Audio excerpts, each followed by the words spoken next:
Rabbi Shlomo Israki, plus connu sous le sigle traditionnel de ses initiales, Rashi, est né en France en l'an 1040, il y a presque 1000 ans. Il est à ce jour le plus célèbre et le plus grand de tous les commentateurs de la Bible, Tanakh et du Talmud.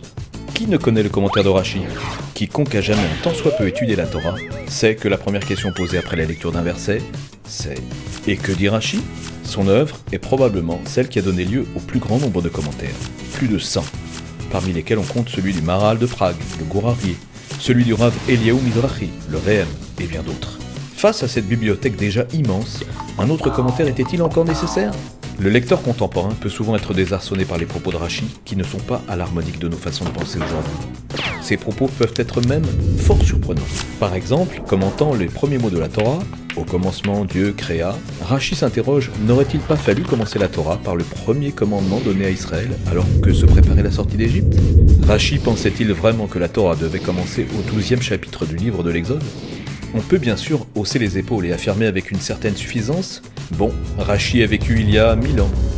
En ce temps-là, on pensait autrement, pas rationnellement. » Une telle attitude est presque insultante pour Rashi, et elle passe totalement à côté de la vérité profonde de son commentaire. C'est précisément là qu'intervient Rav Shaul David Bochko, avec ses commentaires « Les Lumières de Rashi ». C'est comme si on rouvrait le livre de Rashi pour la première fois depuis longtemps. Il nous fait pénétrer dans les secrets que Rashi enfouit entre les lignes de ses commentaires. Rashi était un magicien du verbe. Il savait écrire avec la plus grande simplicité. Son commentaire était supposé s'adresser à l'enfant de 5 ans, mais aussi avec une extrême précision qui révèle, si on y prend garde, des profondeurs insoupçonnées et un véritable système d'analyse de la Torah.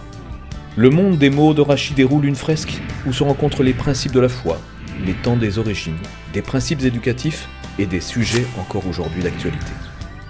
Dans son ouvrage, Les Lumières de Rashi, Rav Bochko suit à la trace l'extraordinaire méthode d'écriture de Rashi et dévoile au lecteur les perles que Rashi a semées dans les sillons de ses notes.